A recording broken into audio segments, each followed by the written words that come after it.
आज हम लोग शुरू करने वाले हैं जो टॉपिक, उसका नाम है, एक एक्सक्लूसिव टॉपिक है जिसका नाम है अपवर्तनांक। अभी तक हम लोगों ने जो अपवर्तनांक का दूसरा नियम पढ़ा था उसमें साइन आई बटे साइन आर, जिसे स्नेल का नियम कहते हैं, मैंने जल्दी में बता दिया कि स्नेल के नियम में साइन आई बटे साइन आर बराबर यन जो होता है, जहाँ यन अपवर्तनांक है। लेकिन मैंने ये नहीं बताया कि अपवर्तनांक क्या होता है। अपवर्तनांक क्या होता है? बेसिकली अपवर्तनांक एक नंबर है, एक संख्या है। अगर हमें इसे लिखना है तो हम लिखेंगे अपवर्तनांक वह संख्या है जो ये बताती है कि किसी माध्यम के सापेक्ष दूसरे माध्यम में विद्युत चुंबकीय तरंगों की संख्या कितनी है। इसे हम यन से प्रदर्शित करते हैं। और एक बड़ी कंफ्यूजिंग टॉपिक है, बड़ा कंफ्यूजिंग लगता है बच्चों को। अगर कहीं लिखा है यन 1 2 तो बच्चे समझते हैं कि n12 क्या लिखा है। हमें पता है यन बराबर होता है अपवर्तनांक,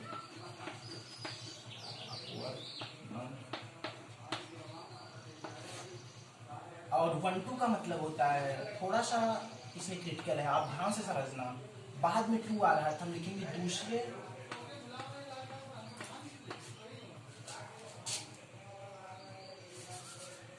टू बाद में हम लिखेंगे माध्यम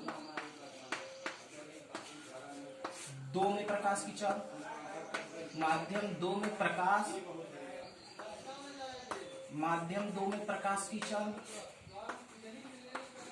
माध्यम 2 में प्रकाश की चाल, और यहां लिख देंगे माध्यम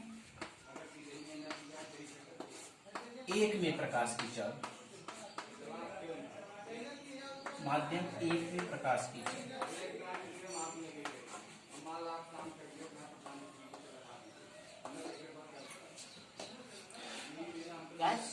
हमें अगर यन 12 कहीं लिखा है तो हम कुछ नहीं करेंगे, बाद वाला नंबर देखेंगे तो यन 12 में बाद वाला नंबर 2 है, हम लिख देंगे माध्यम 2 में प्रकाश की चाल।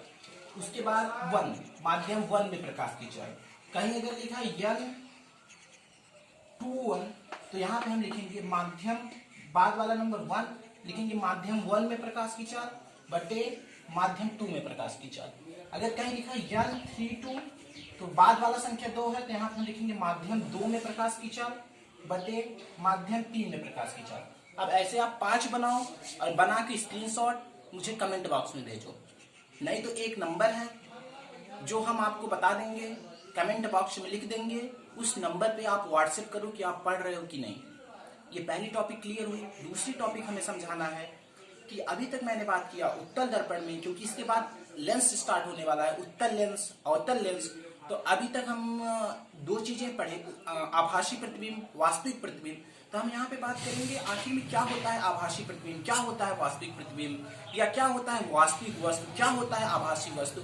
अगर आपको किरण आरेख में समझना है तो किरण आरेख में वास्तविक वस्तु मतलब होता है जिसको इंग्लिश में कहते हैं रियल ऑब्जेक्ट, और वर्चुअल इमेज या वर्चुअल ऑब्जेक्ट वास्तविक वस्तु मतलब होता है जिसका सच में, यूनिवर्स में, ब्रह्मांड में उपस्थिति। जैसे अगर हम एक एग्जांपल से देखें तो मनुष्य जो होता है वो वास्तव में होता है, लेकिन भूत कुछ लोग मानते हैं, कुछ लोग नहीं मानते कि ये आभास होता है। आप लोग की एक स्टोरी है, आप लोग देखते होंगे कि जो गांव के लोग होते होंगे, जो विलेजर्स होते होंगे, आप लोग देखते होंगे वो दूर से कहते होंगे कि वहां से दूर से कोई वस्तु मुझे आभास हो रही है। जो आभास होता है उसे हम कहते हैं आभासी प्रतिबिंब, आभासी वस्तु जो सच में उपस्थित होता है। जैसे मैं आपके सामने, चाहे आप सो के देख रहे हो, बैठ के देख रहे हो, वॉकिंग डिस्टेंस पे देख रहे हो, चाहे जैसे देख रहे हो, वॉकिंग टाइम देख रहे हो, चाहे जैसे देख रहे हो, तो मैं आपको सच में दिख रहा हूँ, ये वास्तविक है। अगर मैं डॉट डॉट दिखने लगूं, ये वास्तविक नहीं है, ये आभासी है।